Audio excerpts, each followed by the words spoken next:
say a big thank you very much for joining session 4 of the NIHR School for Primary Care Research Bitesized Impact Showcases, which today focuses on public involvement and engagement. To really quickly introduce myself, I'm Hallie. I'm the Public Involvement and Engagement Manager at the School for Primary Care Research, also called the SPCR, and I'm going to be helping to chair and facilitate today's session. We have 5 presentations lined up across the next hour and a half, which were all projects which we funded through our Public Involvement and Engagement Fund back in 2022.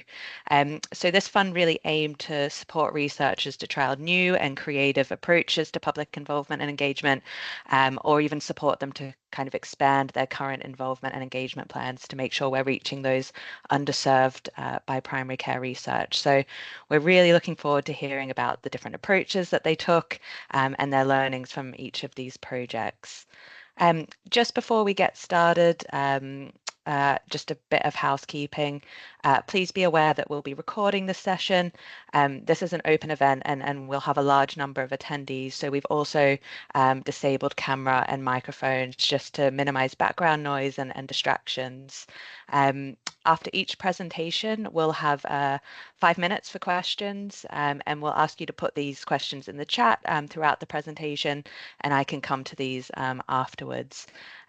If you would prefer to ask your question yourself, you can use the raise hand function on Teams, and one of the team can unmute you to do so.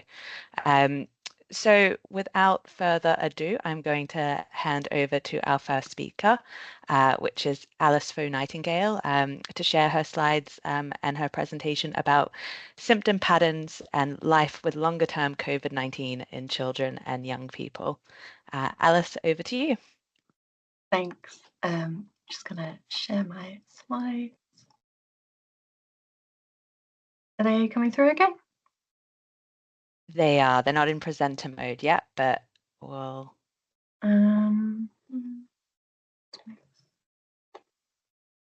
we go. Is that okay?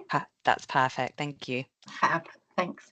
So yeah, hi. I'm here today to talk a bit about our SPLaToon project that we did in 2023, which is a project that focused on co-producing long COVID resources for children and young people. I'm presenting alone on behalf of the team today. Our public partners in the project were all young people and students, so they've all moved schools or on from university at this point. So couldn't join me today, but I'll run through what they did.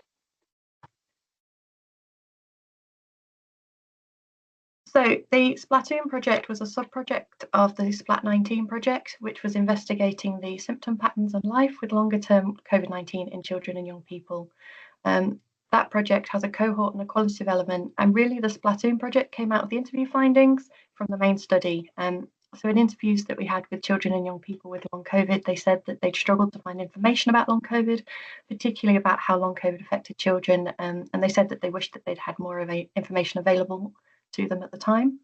So SPLaToon built on this, and we set out to co-create a series of materials for younger people to fill this gap and provide information about living with long COVID.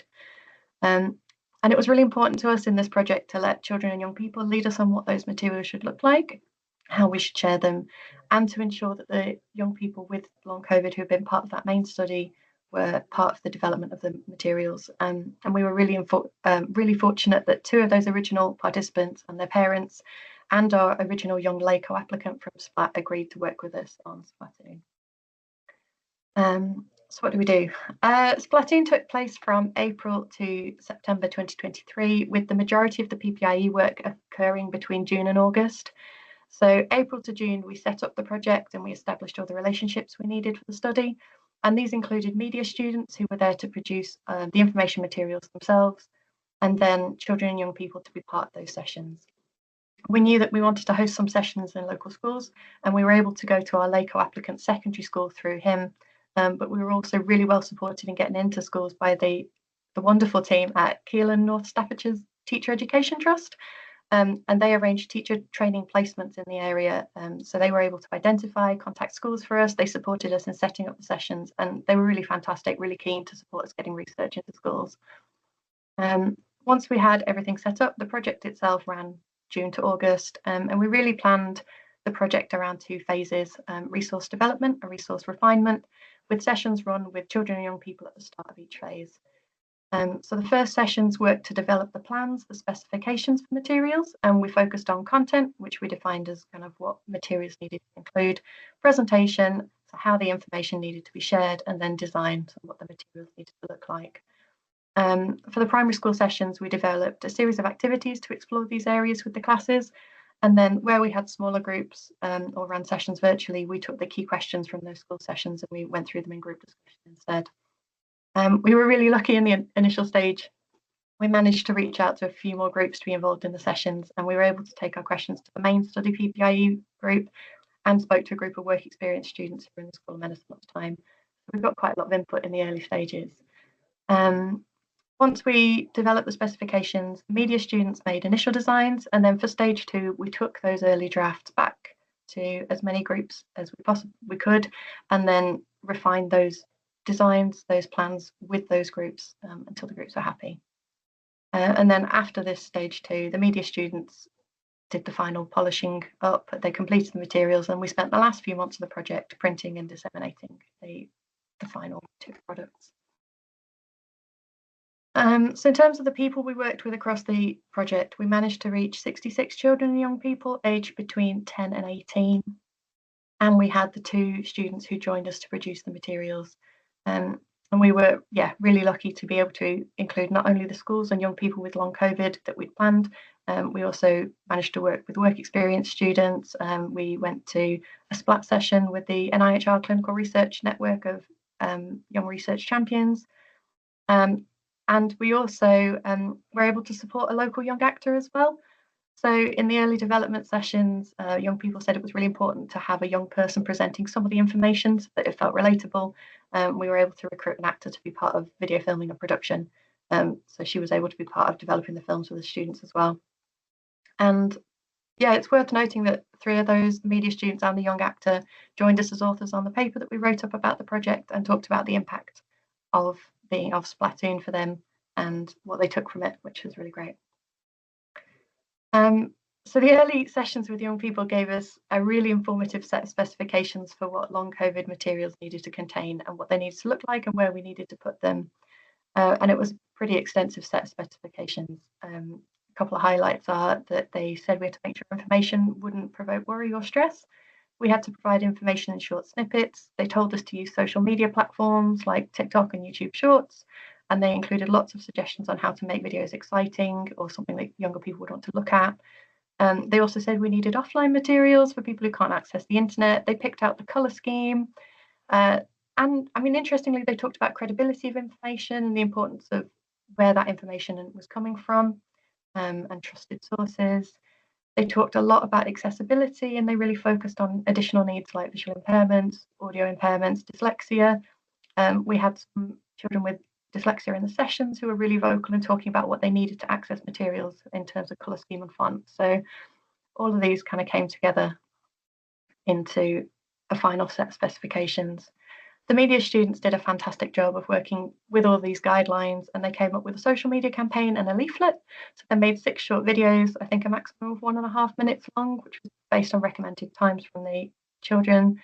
The topics of the videos were key subjects that the children had decided were important. We released them on TikTok, on YouTube Shorts, as we've been directed to. But we did notice there was a big difference actually in the number of views between the 2. And we've had a lot more views, interactions on TikTok than we have on YouTube. We also produced a leaflet which contained the same information as the videos, but it was available for people who couldn't access the internet. And we printed these out and distributed them to the schools we worked with, local GP practices and libraries, and all of the materials are available on the study websites for still accessible. We really enjoyed the project. It was amazing to work with such a great group of young people. We had great feedback from those who took part. They said they enjoyed it and they were enthusiastic to see the final materials. The media students and the young actor also fed back that they'd enjoyed the project and it had benefited them in terms of learning about research and learning about the roles that they played, the work that they did with us. One of the media students actually graduated during the project and got back in touch with us after to say that this project had helped him get his first job out of uni, which was very sweet of him to let us know. we were really pleased with the final outputs from the project, but we also learned so much that we're planning to take forward into future projects. And I think some of our main takeaways from the projects are that young people know exactly what makes something interesting or engaging, and they're really willing to let you know. They gave us really, really detailed specifications, which included focus on accessibility and credibility, and even ideas for how to increase visibility with the age group. Carrying out these sessions in June and July made it really easy for us to go into schools initially, and we had a lot of freedom about when we went in, how much time we had. But we did struggle to arrange a follow-up session with the secondary school because of miscommunication about the final week of term, which is when all the students go on school trips. So they went around to do a follow-up session with us. I think if we did it again, we'd avoid the last couple of weeks of term, but we'd also get all the dates confirmed much, much earlier. The media students we worked with were fantastic to work with. They were really professional. They were great with the kids in the sessions. They produced some great final materials. And working with the internships team and the media lecturers at Keele meant that we could make sure the project was appropriate for them. The students had support and equipment that they needed throughout, and it facilitated a really smooth payment process. I think our biggest takeaway from the project is how well the 2 sessions worked as a way to develop materials. So having one session initially for co-development of initial drafts, and then second to check the materials and make final changes was really helpful. And actually, I think we've used it as a process in all of our projects since, with different ages. And then activities are a really great way to work with children and young people. I didn't really get a chance to talk about what activities we did, but the kids were really engaged. They were really, the activities really helped them talk about the topics and kind of encouraged further discussion. If anyone's interested, we've got the details of all the activities on our paper, and I've got the link for that paper on the next slide. So I think we'd really like to thank SPCR for funding the project. It was so great to run. It was great to work with the children and young people, and it wouldn't have been possible without the grant. There's QR codes here if you're interested in learning any more. So we have written about the project and the lessons that we learned along the way in our recent paper, including a breakdown of activities, and there's a link to our study website, which has got both the project and all the materials. Thank you. Amazing. Thanks so much, Alice. What an amazing project. And it was really nice to hear about the reciprocal benefits for the young people involved as well. We did have a bit of backstage chaos in the background just with another meeting link, but hopefully that's all been resolved now and not an issue of people being able to see your presentation at all. I see Stephanie has a hand up, and I'm wondering if that might be a question. Stephanie, did you want to go on ahead and ask Alice a question? Thanks. Hi, Alice. That was really fantastic presentation. It sounds fantastic work, and I'm always interested to hear how people work with children and young people. I had 2 cheeky questions, if I may. One of them was I've always struggled with co-writing papers with public contributors, and I've done some with writing with young adults. Could you just talk a bit about your experiences of doing that and how you actually co-write with non-academics for an academic audience? I think it's really difficult. So a lot of the paper was just writing up what we did. And so in terms of the ages of the kids who were involved, I think one was 12, 2 of them were students, one would have just graduated. I think he was working on his job at the time. So a lot of the bulk of just describing what we did and the processes and the lessons that we learned, we took responsibility for that.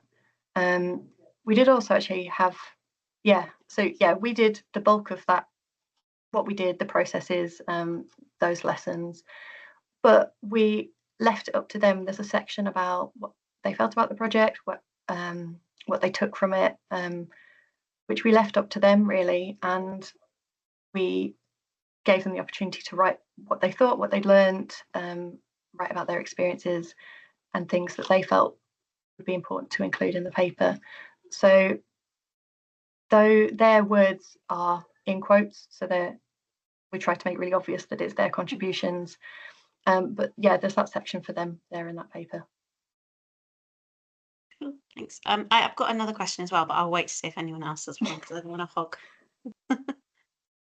I've not seen anything else go in the chat, so go ahead. Okay, I will read the paper about the activities that you did, but if you could you just give a quick flavour of those activities, and specifically whether you think that you could do those activities with, I don't know what they are, but could you do those with other, you know, groups with adults, and, you know, what was the benefit of doing those particular activities?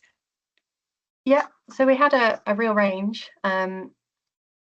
We had, oh gosh, can't remember them all.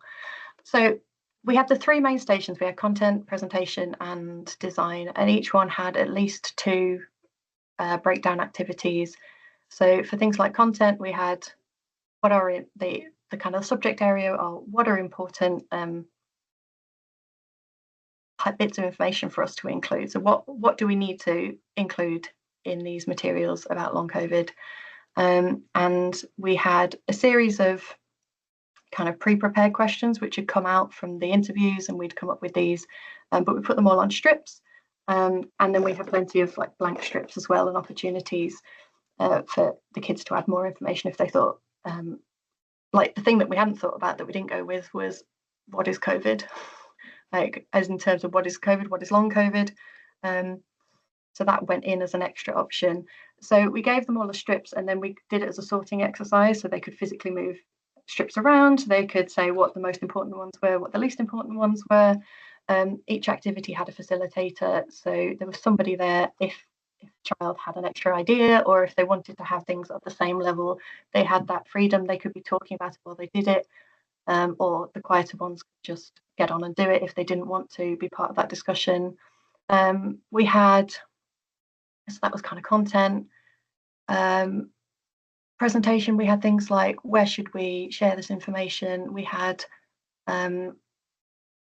like picture cards, like with a picture and a location written on it, and each child was given a series of different ones that they could physically sort through. We had boxes like gold, silver, bronze, and again the option to add more if they thought. So the facilitator was always there for further discussion. Design, we had a long strip of wallpaper, and we had different aspects of design broken down with different options, and the kids could tick star whatever they liked, or they could, yeah, it was kind of interactive ways. So yeah, different ways to get kids thinking about the questions that the topics, the areas that we needed to think about in order to produce these materials. But a lot of them were also used as discussion starters, so they were all done fairly quickly, and then there was chance afterwards then to carry on discussing as a group, discuss as an individual. They all had so many ideas, and they wanted to tell us so much, and they were so desperate to design all of this that, like, some of them were practically ready to make the YouTube videos for us themselves. So yeah. That's brilliant. Thanks so much, Alice. We're just going to keep to time. I see just one question came in from the chat from Pradeep, but would you mind answering that in the chat following as we move on to the next presentation? Sorry, Pradeep, we're just sticking to time, but hopefully Alice can get back to you in the chat. Yeah. I'm going to move us on to our next presentation, which is going to be presented by Michelle Farr at University of Bristol, and this is on the Bridging Gaps project. So I'll hand it over to Michelle to bring up her slides and introduce herself and the project. Yeah, thanks very much. Hopefully you can see my slides there. Just give me a shout, Hallie, if there's any problems with them. They're just loading for me. They're up now. Yeah. Okay, lovely, brilliant. Thank you. So thanks very much for the funding, which enabled us to do this, and the chance to be able to speak with everybody today about the project. So I'm speaking on behalf of a very large group of people. I had hoped that a Bridging Gaps group member would also be joining me today, but unfortunately that's not been possible, as sort of lots of people have things going on at the moment, so nobody was able to join me today. But Bridging Gaps is a group of people with lived experience who have used 125 services. So we were working in partnership with Charity 125, and they support women who can be some of the most marginalised women within services, who might not be accessing services and have experienced combinations of things like addiction, mental health issues, domestic violence and abuse, street sex work, involvement in the criminal justice system. And we've been working with them, well, we've been working with 125 for many years now, since 2019, and we've been lucky to be supported by SPCR on previous grants as well. So this grant itself was really focusing on the public involvement element, and I'm just going to move forward to the next slide. So really looking at how we can share our learning around public involvement. So the kind of core aim of Bridging Gaps has been to improve access to primary care. And so our project started, as I was saying, back in 2019 by Lucy Potter, who was a GP who worked at 125 services and saw a massive gap between the support she was providing to the drop-in service to people and what people then being able to access the normal GP practice. So our specific grant for this piece of work was to kind of follow on those sort of experiences that we'd had in working with GP practices and extend that further so that we could work with new partners and share experiences about how we could co-produce service changes. And we were wanting to make sure that we can enable primary care staff to engage more with people with lived experience, to understand how trauma affects people. So those were our kind of core aims within this project. So it's a little bit difficult to kind of present this in terms of our last year without talking about the previous years before that. But in our previous years with the first SPCR grant, we worked with 3 GP practices, and so we were able to kind of continue some of that work.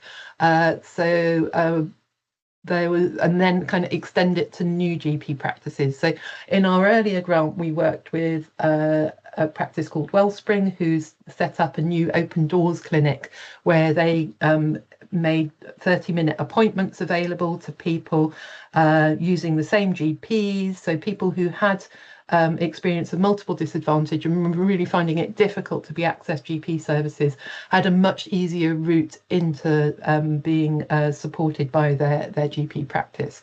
And so then with this grant, we were actually working with a different GP practice who saw what was happening in Wellspring and thought, oh, this is great. Actually, how can I learn more about this work? And so that GP went to visit Wellspring. He came to visit our Bridging Gaps meetings, which happen every 2 weeks, to really find out what was going on and what we were doing. And so from that, he then set his own specialist inclusion health clinic up within his own GP practice. So we're wanting to kind of spread that learning. One of our ambitions for the future is also really to kind of maybe to actually write a manual to share with other GP practices to see how others can develop these kind of clinics. So other things that we did within the last year, we have been sharing our learning on co-production. We were invited to an international co-production retreat. So 2 lived experience members of Bridging Gaps came with me to the very pretty Cumberland Lodge, which is the little picture on the edge of the slide, which was an amazing experience. This was in Windsor Great Park in spring last year. And so, yeah, that was a great experience for everybody. Bridging Gaps members have been teaching students in public health, in policy research. We did a SPCR masterclass in public involvement. Most recently, Lucy has been working with Bridging Gaps members. We went to a national conference in Birmingham, and she went with a couple of members to run some sessions on health equity, particularly for GP trainees. At the moment, 125 are running some training for GPs again in the local area. That was happening yesterday with a Bridging Gaps member, specifically for the Women's Health Hub. So there was specific trauma-informed training for GPs that has been running there. We've also presented at Pathway. So this was a national training event in inclusion health, specifically for ICS leaders who had that core interest in inclusion health. So that was a great day where 3 members joined me, and we went up to London to do that for the day. We've presented at a safeguarding conference where I think there was about 100 GPs there who had an interest in safeguarding, and again there's some real interest in this model around inclusion health clinics using the funding that has already been set up by GPs. And then we've also been presenting at other conferences. So there's a few more things that we've done in terms of we've helped to influence the trauma-informed framework that our local ICS has been working on. We've also been able to feature in an NHS England case study. I think the kind of key things that have been really key to bridging gaps is the continual support of 125. Having 125 support worker has been really, really important, because there's lots going on for some of our members within their kind of larger lives, and actually having that support for key individuals has been really important when things have happened for them. We did have a real difficulty last year, and I think this was kind of around the time our grant was starting, where 125 actually had to cut back some of its services, which was a real challenge. But we've managed to get through that challenge, and now after this SPCR funding has been completed, Bridging Gaps is now kind of fully supported by 125 as their lived experience group, which is brilliant, because actually after 5 years of having various kind of research funding, that Bridging Gaps has now got this sustainable future. And as I was saying, sort of 125 are now taking on that trauma-informed training and working with the ICB within that. So we've got further details. There's 3 articles, and again, likewise, we have co-written those. And in terms of how we co-wrote those, different people wanted to be involved in different ways, and so sometimes it was just sharing kind of key findings about our analysis. Some people wanted to read it through and comment and develop particular areas. So yeah, it's been really dependent on the involvement that people have wanted, and also whether people wanted to have their names on the paper as well. That's been a really key thing around anonymity and confidentiality. So yeah, sometimes people are just referred to as a Bridging Gaps group member, where people didn't want to share specific names. And that last slide is just to say thank you very much to so many people who have made this this project possible, and I shall stop sharing there.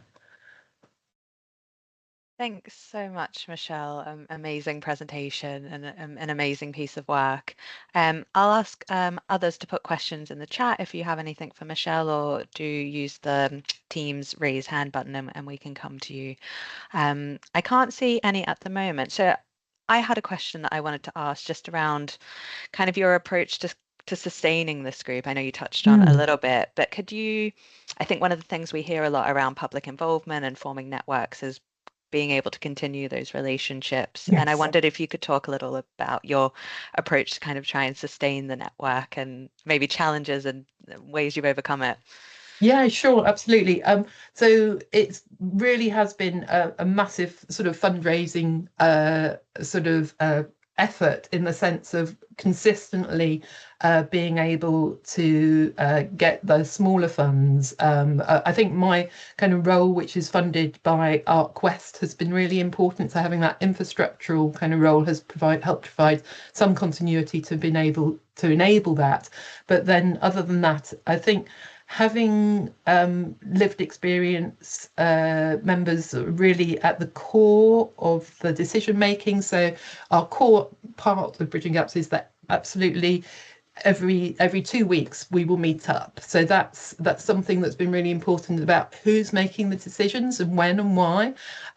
So that's really helps us then with the funding, I think, because that has come across in our funding applications. And there have been times, like maybe 2 years ago, and even before we put in this bid to the SPCR, where I've been thinking, oh, do people want to move forward this? Do people want to carry on in the project? And absolutely they have. And so this particular PPIE grant was absolutely kind of driven by the group, because I was at that point going, oh, where are we going to go with this? But yeah, everybody was so keen to develop it.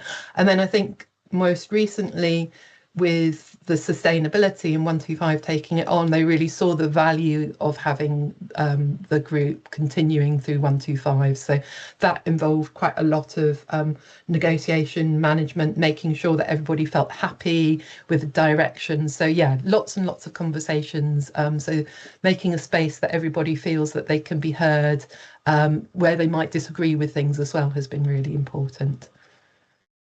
That's great. Thanks for sharing those reflections. We've had one question come through to the chat, which is from Jess. She says, "Hi, Michelle. Thanks, a great presentation. Do you feel the project has had any impact on your approach to involvement as a researcher, and I guess how you'll approach that in the future?" Absolutely. It's been so important, and such an important project to me personally, in terms of the relationships that I've built up with the group over the last 5 years, and it fundamentally changes the way you want to do any kind of research in the future. I think the challenges are the time, the dedication, or the emotional element of it, to make sure that you're building those relationships, it's working well for everybody, is a huge undertaking. So I think it's always about, I think there's something about knowing what your capacity is as well to be able to do these things well. And I think further Bridging Gaps is quite unique in that Lucy and I that project, yeah, it kind of emerged and sort of from the beginning, whereas at the moment I'm tending to work with more existent lived experience groups. So this was kind of quite unusual in that respect, about developing something from scratch and being able to keep that sustainability. Thanks so much, Michelle. Well, move on to the next. Oh, we've just got one question. I think we have time for one more. Rebecca has a question. Let me see if I can unmute. 1 second.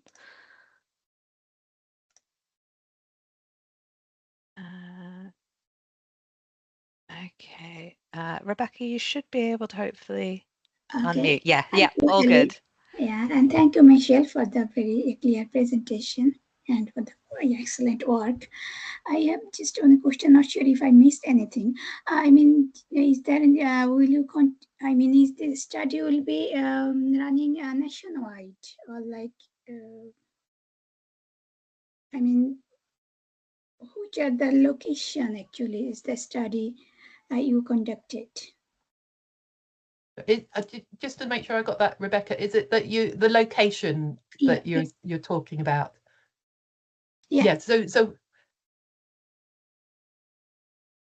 we've been based in Bristol, and I guess that's another thing that's been really important in terms of sustainability, is actually I'm very local to where the charity is. So I've always been going to the meetings face to face. Everybody, we got through the pandemic, but it was a challenge, and everybody much preferred to have face-to-face meetings. So I think that's been really important, just kind of the fact that everybody is local to each other. And sort of we always meet in a community centre where people feel comfortable. So it's making sure that wherever it is that we meet, that's accessible and is what kind of is going to work for everybody. Yeah, that's great. Yeah, thank you. It's an important area of research actually, and I think it should be done in different places and different cities. Absolutely. Yeah, really important. Thank you. Thanks. Thanks, Rebecca, and thank you very much, Michelle. There was a request in the chat as well for any of the speakers, if you had links to any of the papers or outputs that you've done, to put them in the chat as well, because people would love to continue reading about them. Great, thank you. So we're going to move on to our next presentation, which is going to be presented by Sarah Harrison and Mark Agathangelou. And this is around exploring approaches to reach and engage people with chronic high pain. So I will hand over to Sarah and Mark. Thanks, Hallie. Hi, everyone. Just checking, Mark, are you there? I'm here. Can you hear me? Hi, Mark. Hello. Yes, we can hear you. All right. I can't see you. Right, I'll crack on. Okay, so chronic high impact pain causes significant distress and disability, and people with high impact pain often feel really isolated and unseen. The pain makes it difficult for those affected to fully participate in the things that matter to them, like family life, work, and the wider community. And it unequally affects people from Black and Asian backgrounds and remains underrepresented in research and related activities. My name's Sarah Harrison, and my expertise comes from my learned experience of chronic pain, and I am presenting with my colleague Mark, who brings his expertise from his lived experience, and we're going to share our project on reaching and involving people with chronic high impact pain through cOproductiON. And we set out to develop an innovative and creative PPIE strategy, and this was the foundation for further work to improve care for people in this population. Okay, so what did we do? So a diverse group of public partners was identified, firstly through our lay co-authors networks and those of the Keele University research user group. We met regularly in online meetings, and we set up a WhatsApp group with ad hoc one-to-one meetings scheduled as needed. So initially the group focused on generating ideas for the PPIE strategy, and we came to an agreement to act as research ambassadors. So the research ambassador would be a link connecting people with chronic pain in their communities with the research team. And the role of the ambassadors was to go out and have conversations with those people with chronic pain about their pain and what research mattered to them. So the core group was made up of 5 public partners living with chronic pain, and they engaged with a further 6 additional public partners from their communities, and bringing in really diverse perspectives, including those of non-English speakers. So I'm going to hand over to Mark now, and he's going to share his perspective on the conversations he had and that of the wider group as research ambassadors. And he's going to highlight some of the challenges and what worked well, with some advice to future ambassadors and researchers. Hello, everyone. Yes, my name's Mark, and I was one of the research ambassadors, as Sarah says. So looking at the insights and the knowledge gained, and that's really from the people we spoke to as research ambassadors. So one of the first thing that really came to our attention was that the people we spoke to in our communities told us that they felt listened to, sometimes for the first time through this project, and they talked about how important it was to have support in dealing with their pain. And what mattered most to them was having someone to talk to who understood what it was like to live with pain. And this support sometimes came from healthcare professionals, but more often it came from others within their communities. And when people spent time with others in their community, they noticed improvements in their well-being and mental health. But the main challenge they faced was knowing where to find help when they needed it. So in terms of challenges faced by us, the research ambassadors, initially it was anxiety. This is we felt under pressure to do a good job, and we were concerned that that our pain and health could get in the way. And I certainly found myself questioning, do I have the skills? This is something new to me, and the role is a big responsibility, because we're talking to other people and we're trying to share their experiences. So it's an important thing. But we did recognise that the project really mattered, as people want to feel heard and have their voices heard, and what they have to say really matters. So that was a sort of motivation. So what worked well, again, from the research ambassador perspective? So the approach we took to co-produce the ambassador role really helped us feel supported by each other, by the team as a whole, and working with others within the sort of the research ambassador group helped, and the wider team. So we had WhatsApp meetings, we had other joint meetings. So we had a regular WhatsApp group which we used to contact each other, and we had joint meetings online, and that really helped to bring us together and to get the project going. And early on, we agreed that fostering a positive culture was really essential as a core value, because it created a safe space, ensured that the conversation that we had with the people we were going to be talking to was focused on them, not us, the research ambassadors. And we were also fortunate that most of the research ambassador group already had some sort of training and skills in active listening. So what would I tell future researchers and research ambassadors, going forward? I think the first thing really is that the role is about sort of finding the right person with the right skill set to be a research ambassador. It's not for everybody. I think many of us already had previous experience sort of working within the community and had networks, and so that gave us a really good start. I think the other thing is that trying to talk to people who are seldom heard, almost by definition, is a high goal, and so we had to be mindful that this was quite a challenging task we were undertaking, and to be kind to ourselves about that. We found that the research ambassadors, people recognised the value of being involved as ambassadors, but their pain and their health gets in the way, and so we had to again sort of really take into account that was an extra challenge for us. And I think the final conclusion really was that building trust was the thing that was of the most value, that is with the people we were talking to, and hopefully that will help them going forward to engage in future research or other ways in which to sort of develop their confidence and improve their general engagement. Thank you. Thanks, Mark.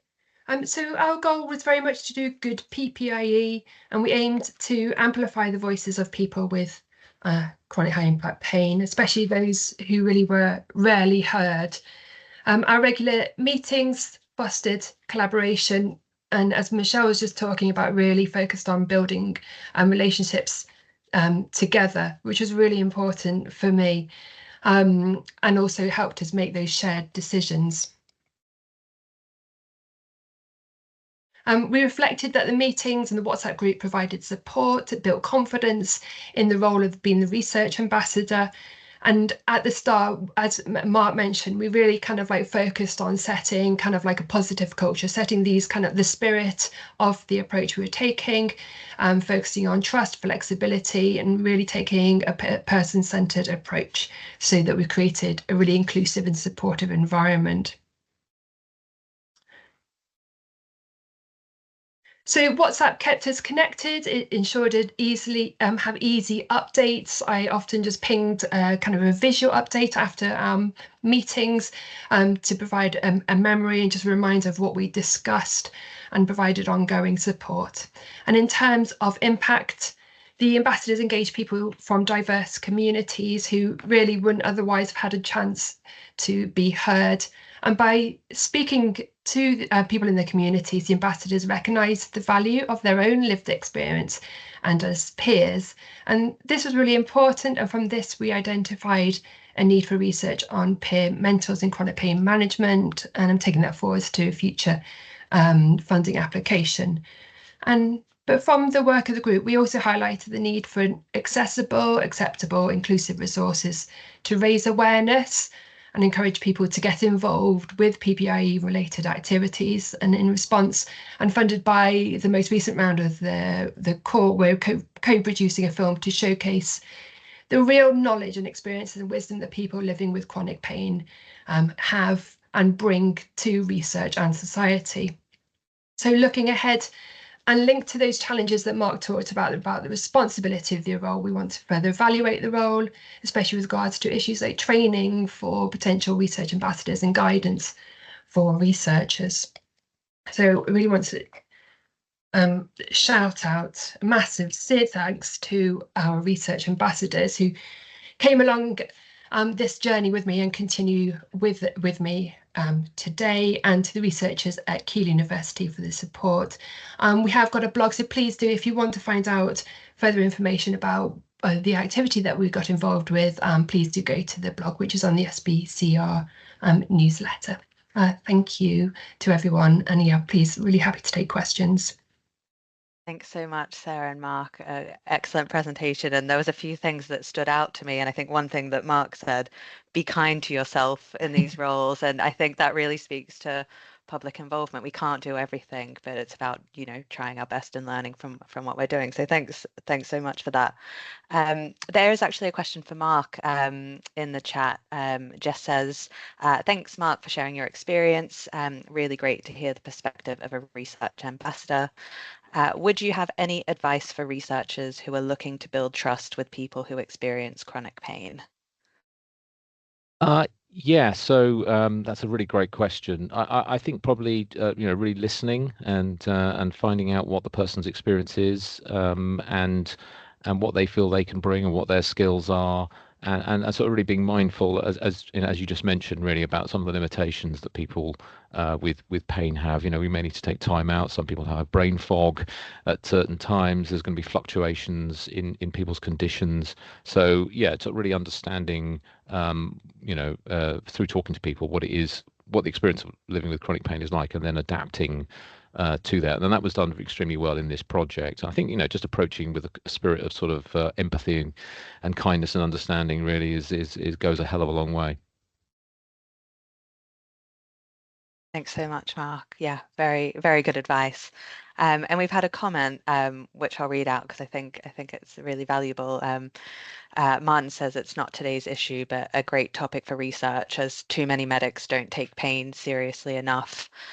No one ever died from pain is something I've heard more than once. So yeah, I think you know, a support for the topic that you're investigating as well. Oh, thank you. Absolutely. Yeah. I do have a question, Okay.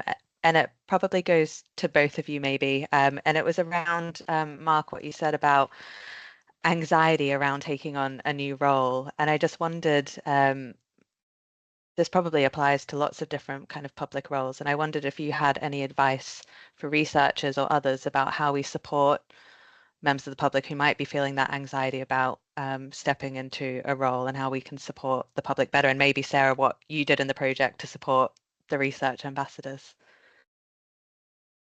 Mark, do you want to go first? You go first, and I'll follow up. I just spoke, didn't I? So yeah. Yeah, thank you. It's a really good question. So what came out quite a lot was that feeling of that responsibility of going out to talk to people in the communities, and am I doing a good enough job? You know, am I doing this properly? Will people mind? What are we going to do with the data? So we had lots of conversations around that. But I think at the end of the day, actually, it came down to kind of those really core values. And I think that was the most fundamental thing. We took it quite slowly in the beginning to really kind of set the scene as to kind of what is it that we want to do? What are the aims? What are our core values? And that really was about kind of being really supportive, just going out and doing as much as you can. We're not after perfection, and you know, just making sure that I was really available so we can have one-to-ones, and we can just provide that support. So I think for researchers, for me, it is quite time intensive. And I think you have to be very out there and making sure that you do give people that support, and very real support as well. Not you know, it can't be light touch. It has to be there. But for me, the impact has been yeah, it's been huge. It's a really simple thing. The research ambassador role is just people going out to talk to people they know or they know of, and it's really, really valuable. It's not for everyone, as Mark said, but I think there is a role for some people. Yeah, just in terms of sort of mitigating anxiety that we would initially feel. I mean, obviously, you know, when you have chronic pain, there's all sorts of challenges you face, and sort of general anxiety probably rises. That's certainly my experience, and I've heard that from a lot of other people. So it's a bit of a background factor, which is raised in our case, certainly, no doubt, other conditions as well. I think the fact that it was a group, so we could sort of, there was a sense of team spirit which developed, and mutual support and encouragement was really important. So this, you know, which speaks to the fact that it was co-produced, you know, with more than one person with lived experience. So there was that team, quite a big one, really, relatively speaking. And I think the fact that, as Sarah said, it was sort of gradual in the way it was developed, and because it was co-produced, we were saying, you know, we were co-designing, so we were making sure it was things that we were comfortable with, and therefore what we ended up with something that was actually doable, rather than something that was handed down, and which you know, we would then discover subsequent problems. And it was also, we then had sort of follow-ups where we would actually talk to each other and support each other and identify any problems that might arise as we went forward. So I think that worked very well. Great. Thank you so much again for your presentation and those, you know, really insightful responses to questions as well. So I'm going to move us on to the next presentation, which is going to be Stephanie and Sadia. Hopefully you're both set up as presenters. And this is a project called the Creative Community Output Collective. So I'll hand it over to Stephanie and Sadia to share and introduce themselves. Great, thank you. Sadia, I think you are there. I just want to check that you can unmute. I'm here. Hi, fantastic. Great. All right, well, thank you so much for the opportunity to speak today. It's really fantastic to share the agenda with a fantastic panel of speakers and so many interesting projects. I feel like it's going to be a bit of a tough act to follow, but I will just quickly introduce myself. So I'm Stephanie Gillibrand. I'm a research fellow at the University of Manchester. I'm based in the Centre for Primary Care and Health Services Research. I'm actually a social scientist by background, and that's really my interest in health inequalities. And Sadia? Hi everyone, my name is Sadia Mir. I work as an advocate and consultant, mainly for health, but sometimes for ethics as well. And that's how I got involved in this. My background is actually in history, so I did take a leap of faith into health, but it's been proving well. Great. So yeah, we're going to talk today about a project that really kind of ballooned in scope. So this is it was a qualitative research project that we did during the COVID-19 pandemic. So you can see here the two academic papers that we did. And the project was looking at the local community's experiences of the COVID-19 pandemic, with a focus on groups that had been disproportionately impacted by the pandemic. And we were also interested on understanding people's views and responses to the COVID-19 vaccine. And really what kind of came clear when we were doing the research is that we did these two fantastic academic outputs. You can see there the screen grabs. But actually we had realms and realms of narrative and like stories, just people just in the interviews just telling us about, you know, their experiences. And it was really, you know, felt by our advisory group that, you know, that it wasn't appropriate to put it in an academic output. And what do we do with all of that? So this is kind of where the idea for the zine that we created came from. It was one of our advisory group members. So Sadia, do you want to talk a bit about the workshops that we did? Sure. I think in total we did 3 workshops, and one was for storyboarding, one was for creative poetry, and one was an art workshop. And I think what was really interesting about these workshops is they felt as creative as the book does. So we weren't in lecture style rooms, we weren't in, you know, seats, tables, and just writing things down. We were actually in a beanbag room for one of our sessions. So the picture at the bottom with all the smiley faces placed on the bean bags. It was just so that we could create an environment to let the creative juices actually flow. And the only way to do that is to get comfortable. And that meant some of us were sat on the floor doodling, some of us were on the bean bags, and we also made sure that it was accessible as possible. So we had children in our sessions, and they were wonderful, and like hearing from them as well and getting their involvement. But also we had people from all different ages and all different backgrounds, and to be able to literally get together and sit on a floor together and just have those kind of that group conversation, it made us all feel very close together, and we all felt really empowered to share our experiences, whether they were negative or whether they were positive. And we also did include other organizations into this. So I would like to highlight an organization called Young Identity. So Young Identity helped us with the creative poetry process, and they are an organization in Greater Manchester that focuses on poetry as a creative outlet, and they really work with young people to ensure that their mental well-being is looked after through this process. And they were amazing in showing us all how to, one, do poetry, but two, to really feel like we didn't need any qualifications to be creative. We could just be ourselves, and that meant we were creative. And the art workshop, you know, I can't draw to save my life, but it was so nice to know that I could create without there being a tick box or without there being a standard that I had to follow. It really, really let us all just be people for the day, and I think that was what made it really work well. Yeah, absolutely. Yeah, and I mean the main reason for doing these workshops was to create content and storyboard, you know, what we were going to put in our zine. If anyone doesn't know what a zine is, it's essentially, it was like an online magazine, but we also created like a physical copies as well. And it was just to get people to share their experiences, because we wanted to open out the kind of the research themes to more people. So I think we had like over 50 contributors, like overall, and also to create some of the content. So as Sadia said, you know, poetry that went in the book, and artwork and all that sort of stuff. So it was brilliant.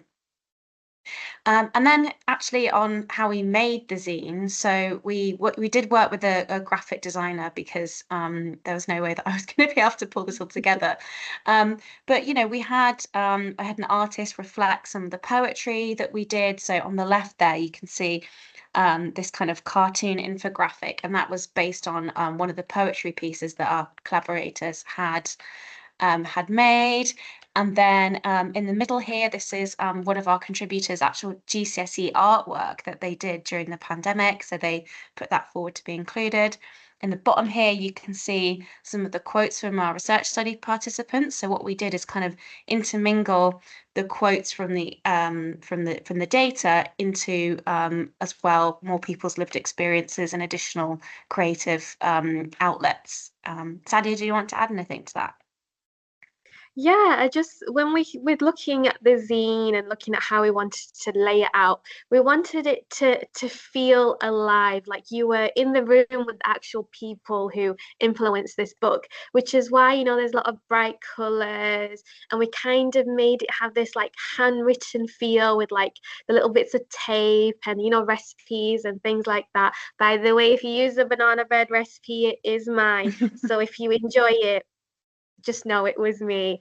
But yeah, we wanted it to be like that playful, you know, there is a little bit of negativity, there is some positivity, but at the end we wanted you to feel connected to us as fellow humans. And so we did things like, we have a playlist that you can look at to come and listen whilst you're going through this, and all these little notes and tidbits by people, and of course a page for your reflections so that you can be part of the book as well. Yeah, absolutely. And that all came out from when we storyboarded it with our group of contributors, you know, what should be included. And there were so many fantastic ideas. This hasn't loaded properly. That's annoying. So I will just, there was some photos in the background with the photos from all the different events that we did, because we did a few community events to really launch the zine. So I'll just quickly play a really quick snippet from the video, because this is from our launch event.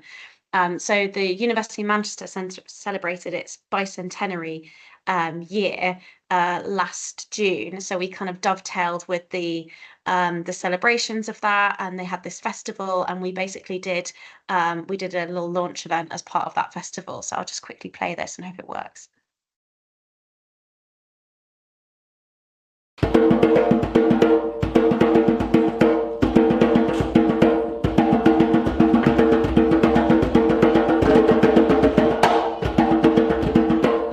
Of our city endured as we always do. The proud Mancunian spirit always shines through.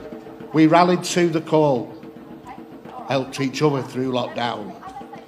The proud Mancunian spirit epitomises our town. Hello, thank you so much for joining us today. We are super excited to invite you to the launch of Manchester Memories, the COVID-19 era. This is a wonderful achievement created by so many really talented people in this room. My name's Billy. I'm a spoken word poet and producer, and I came onto the project to kind of facilitate the coming together of all of the research and thoughts that the participants had had, which kind of culminated in some really, really beautiful poetry, and it is my honour to introduce some of you today to come and share. I am love. I breathe love. I see love. I hear love. And I speak love. And the more I pray, the more Allah, the Almighty, shows me the way. And in order to grow, I have to let go. I am love. Money, work, it's all on you. Money, overwork, it's all you. Money, overworked, there is no more you. You gave the wrong chance, and that's the true issue. It doesn't matter that you fainted and that you couldn't feel you. Pieces, no work, just you. And Mum said, just leave. Why are you working? As life faded from you, I ached to hold you close. Feeling so hopeless, all I could do was video phone. What were your final thoughts? We loved you, blessed sister. Rest in peace till we meet again. What you're holding in your hands is a zine that we have created.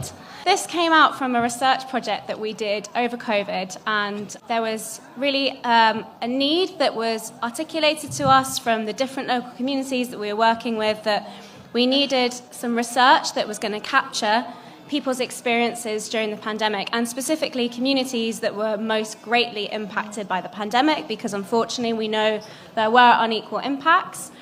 And actually, so many of the stories and narrative and experiences that we heard during that research just wasn't appropriate to be put into an academic book. So we wanted to do something really creative to be able to bring those experiences to life. Most of the academic institutions, even like the universities, never really got involved too much with voluntary and community projects. And I think we need to recognize that academics, that how to access real people from the community would be to access them from the small grassroots people. We said if you are bringing Africans, you are bringing Caribbeans, or the BAME communities, one, look at their cultures. The researchers looked at what Caribbean and African Health Network was proposing, that bring others on board, and we do that. People like us, I don't know about you guys, I never asked how we feel and how do your people feel and what experiences you have. For somebody to ask us, it was, oh my God, it felt like I was born again. It's like, oh my God, somebody's actually looking at us, and we matter, we value, we are considered as a human.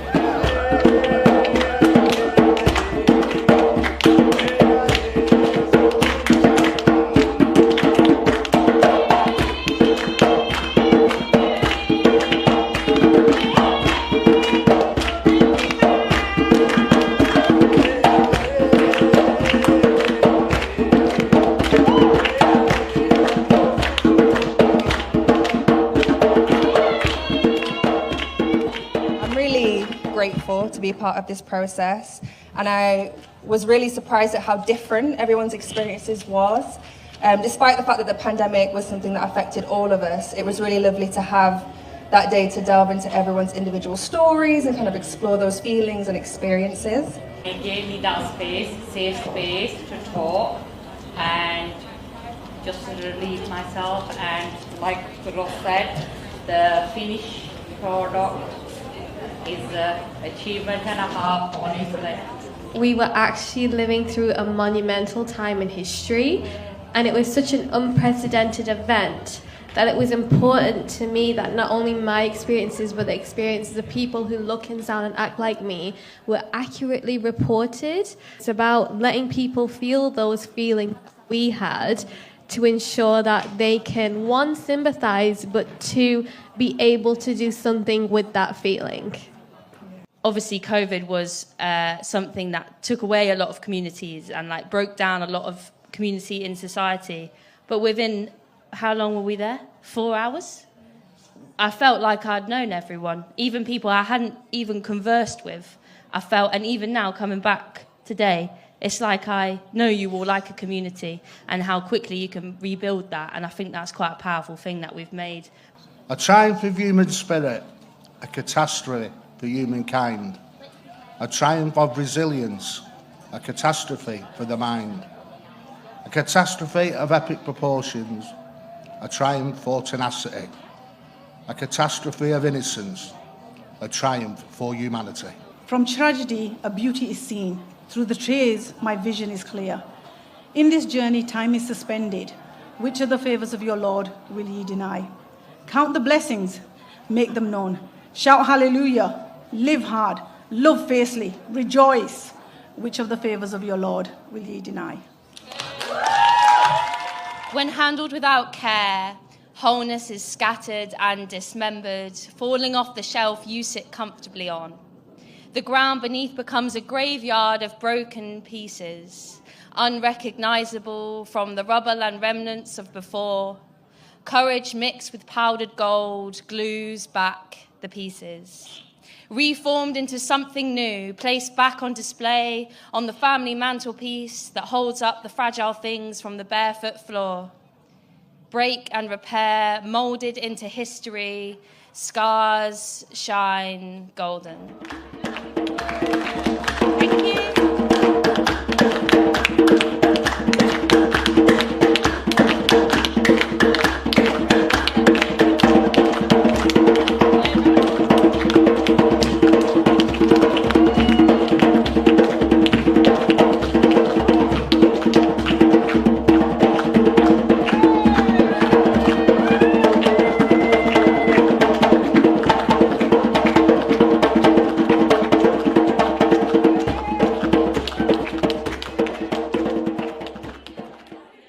I'm a registered nurse.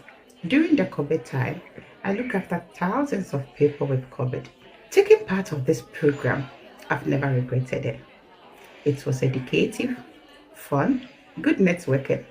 So at this time, I would like to say a big thank you to all the organizers for making this program a success. That really shows some of the fantastic poets and speakers that we had, and we had some African drummers as well, so it was a real celebration, and I think actually that's what people really felt that they wanted from that, was a way to celebrate what we had created. Yeah, definitely. I mean, I think one of the most positive aspects of this project is that we really felt that this project was our own. I think a really good example of that is Stephanie came to us and she was like, we need to show this, we need to celebrate this, and she wanted our opinions on it, and I said, how about we do something at the festival at Manchester University? And that's the video that you just saw. So knowing that I, as someone who was just a participant, could voice my opinion like that and actually have it come and happen, it made me feel unequal to everyone. And I think that's something that you don't get in every project, is feeling like you, not only do you have ownership, but you are as equal as everyone else there. Absolutely. Sorry, I think we've gone over a little bit on time, so I'm just going to really quickly go through some of our points from this slide, because I think just in terms of what What we learned from doing these workshops was actually that you don't need to over curate anything. And I am saying this as a researcher that has almost no creative bones in my body. And honestly, I found the whole experience quite terrifying at points. But actually letting people, take ownership of what they wanted to do was really, really fantastic. And that meant that I could take a step back and just let people, bring their own ideas to things. And that was brilliant. One thing I will say quickly about costings, I really wish that I had costed more of my time, because it took so much of my time, and I certainly didn't really just couldn't conceive that at the beginning, how long that was going to take, and it was to do due service to it. And also it is worth saying that we were really lucky to have also additional support as well for parts of this as well, because this was the actual research was funded by the NIHR ARC Greater Manchester. We did also have some extra support for that. So, I do want to give a bit of a disclaimer that we were really lucky to be able to dovetail kind of these different pots. But the NIHR funding did mean that we could do the launch event, did mean that we could do the poetry workshop, and did mean that we could get that video out there, which was really important. Sadia, sorry, do you want to say something? No, just that key thing is that you're not going to be able to get everyone involved, which is a shame, but do make sure that you're aware the people that are getting involved, they don't usually have the opportunity to have someone to listen to them. So the best thing that you can do, especially as a researcher or people on the team, is just listen. That's all people want. Absolutely. All right, I'm gonna leave it there because I think we've gone over on our time, but Yeah, no, thank you so much both. That was an incredible presentation, and the outputs, so colourful. So thank you for sharing all of that. We do have a couple of questions already, so we'll go to those, and we do have a bit of buffer time at the end. So the first comes from Amy. She says, amazing creative outputs. Do you have any recommendations for getting started with creative methods, particularly as a PhD student, so have somewhat limited resources and time restrictions? Do you have any advice? Yeah, that's a really great question. And I actually wish I had done more of that myself rather than just throwing myself in the deep end. There is now loads of people are really starting to publish and write up their experiences of doing this. So I do think in the literature there is some stuff there as well. And yeah, but I think sessions like this is really great because there were so many questions that I was unanswered. Really, and actually if I had gone to something like this session ahead of doing all of that, I think I would have felt kinder to myself, as someone else said earlier, about doing that. And you don't have to do it perfectly, and even if you're not creative, you can do it as well. But Sadia, I don't know if you've got any good ideas. Yeah, just my best advice would be is ask the people around you, ask your participants. There will be someone there with an incredible idea on how to do something creative. Sometimes they're the experts and we have to listen to them. Yeah, very true. All the ideas came from our contributors. I had no ideas at all. It was brilliant. That's great advice. Thank you both. There's one more question that I'll read out, which is for you, Sadia, and it's from Jess, and she says, thanks for conveying such a sense of joy. How can people try to bring that joy and celebration to involvement in their projects? Amazing question.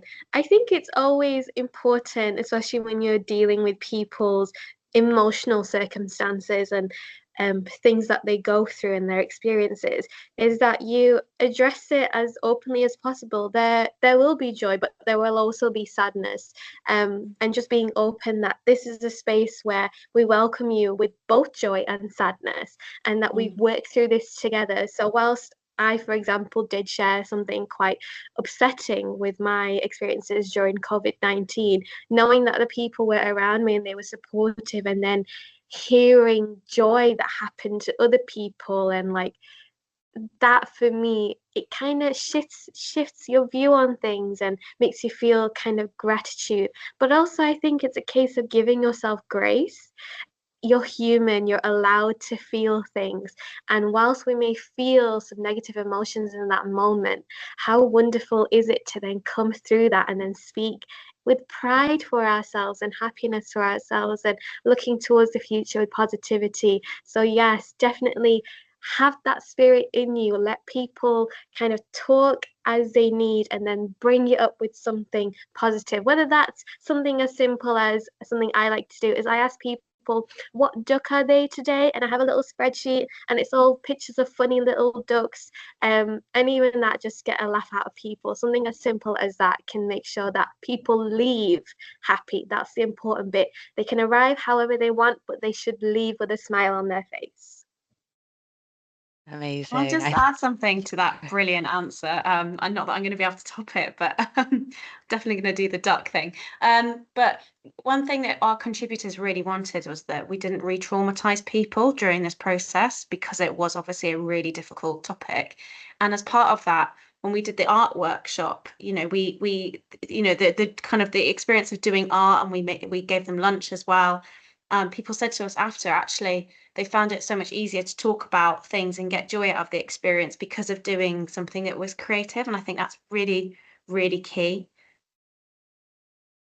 Yeah, that's really good advice, actually, because we're all working in health research, which can bring up very traumatic memories and experiences. So yeah, I think that's really valuable advice. So a big thank you to you both. I'm going to move us on to our next presentation, which actually follows a similar theme. We're on the creativity train.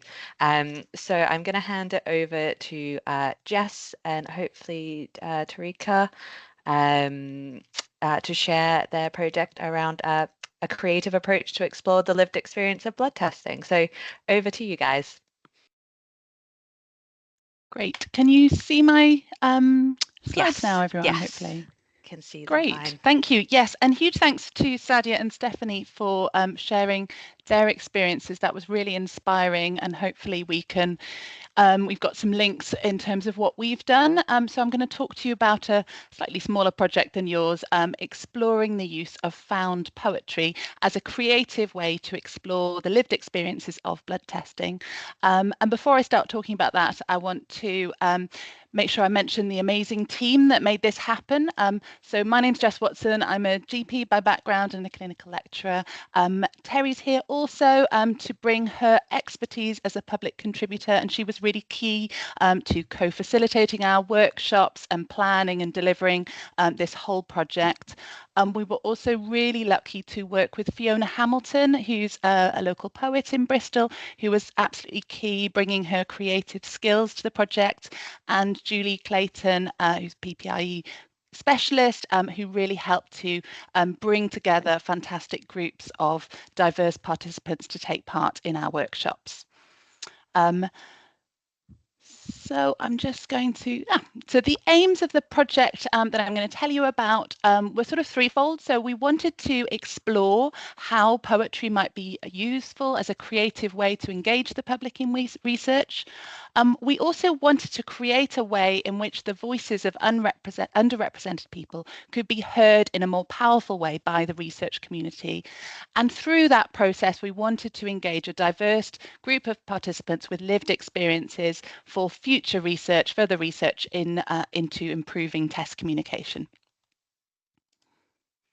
So I'm going to just give a very brief overview of what we did.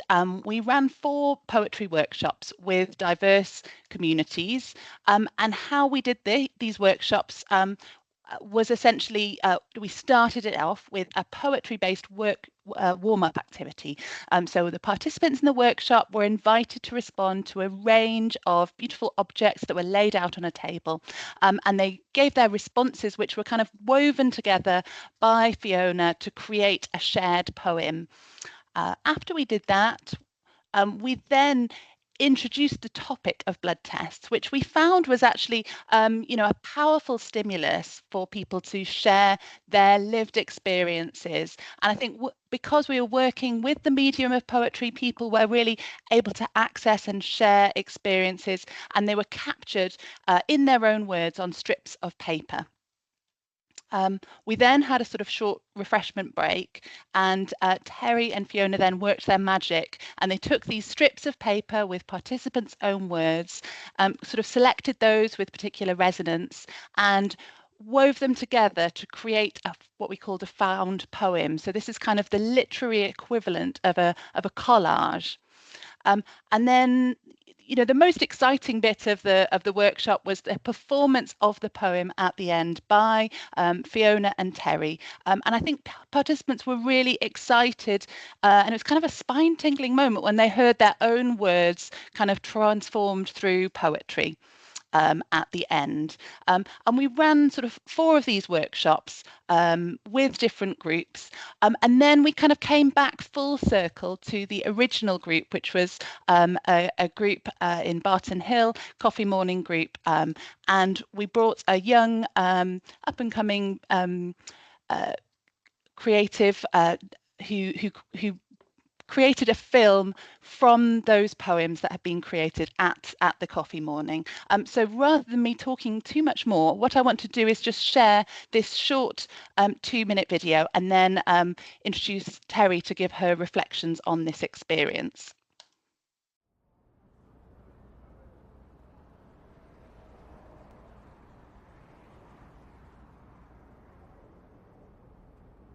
It should be we, not us and them. When they throw something at you, your blood level is 49. What does 49 mean? You start Googling. It should be we, not us and them. Although I can access results online, I can't usually understand them. Vulnerable, helpless, dependent, isolated, confused. Somebody knows more about your body than you do. Help me to understand. What does stable mean? What does satisfactory mean? No one tells me why or what for. It's normal doesn't mean anything. It should be we, not us and them. Treat me like a human when I enter the room. Notice me, talk to me. It should be we, not us and them. Having a friendly nurse was so important, a good feeling and safe environment. You worry when you're waiting for the results. I usually tell them my right arm is easy to take blood, not the left. Do they listen? Not always. All the GP did was fix the curtains, put on her mask and told me to keep talking. I hadn't even said anything. I now have a nurse, Karen, who distracts me wonderfully and takes blood wonderfully, and I still cry, but it's not as traumatic. We know our own bodies, listen to us, communicate. It should be we, not us and them.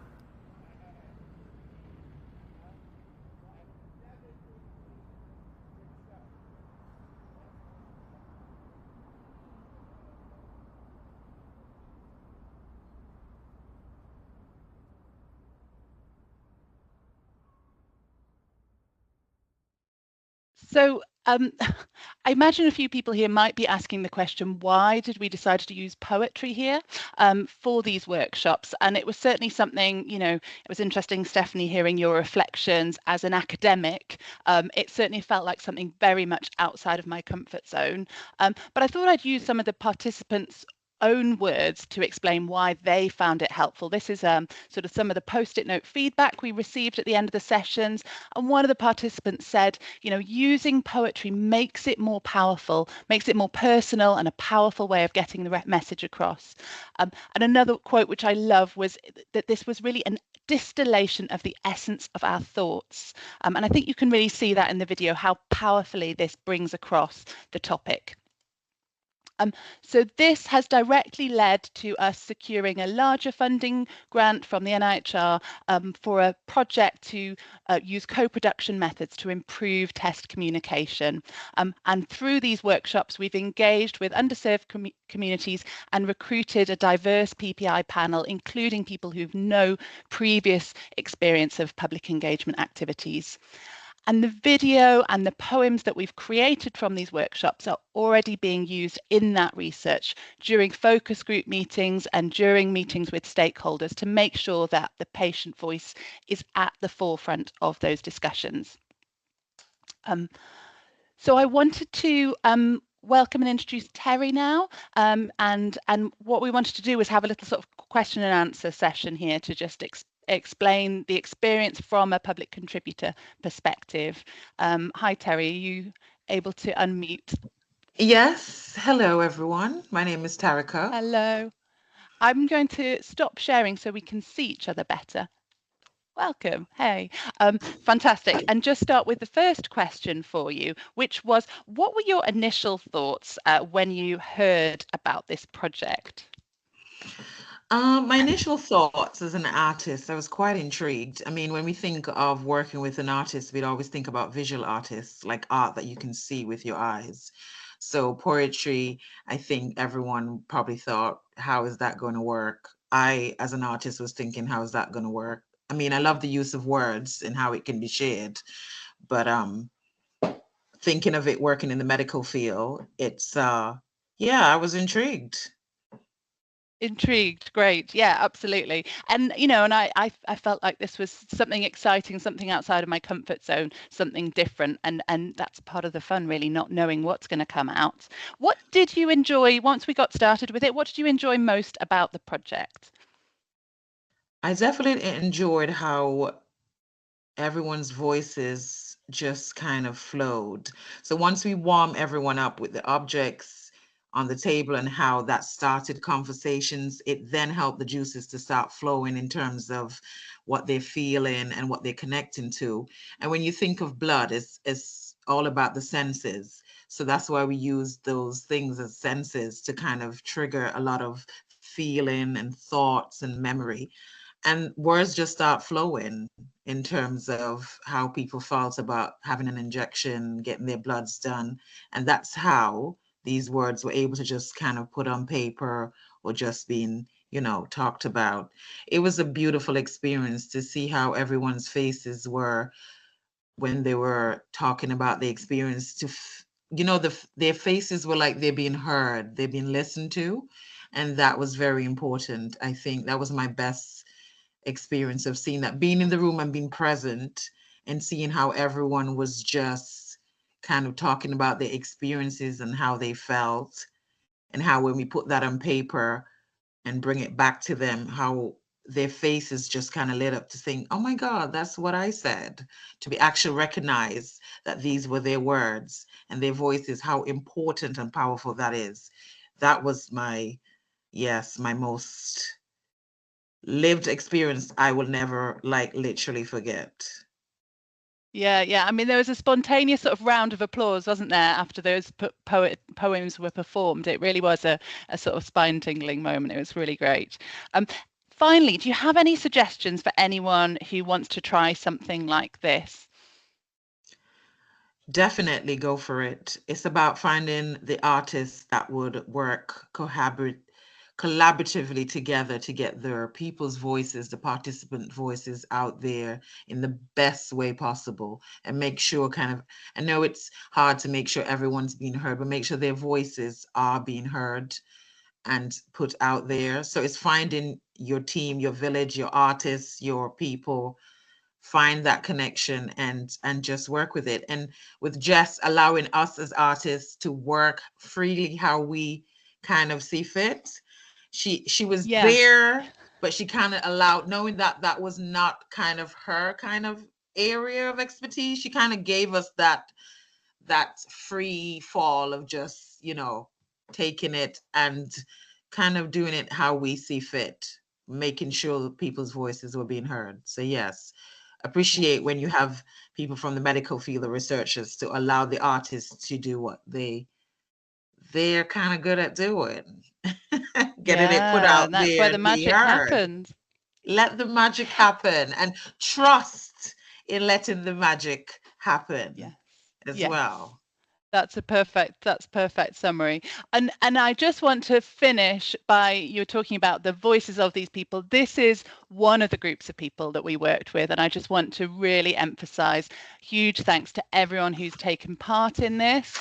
And finally, to say that we've written a blog about their experiences. I'll put some stuff in the chat as well, but there's also a QR code there if you want to find out a bit more, and hopefully a bit of time for some questions as well. But thank you all. And I would just say last minute, I was saying to Jess before we came on air, it's wonderful to see, I said to her, it's wonderful to see the branches hanging lower to able medical researchers and the art world to start having collaboration. So keep it going, and let's get some changes happening.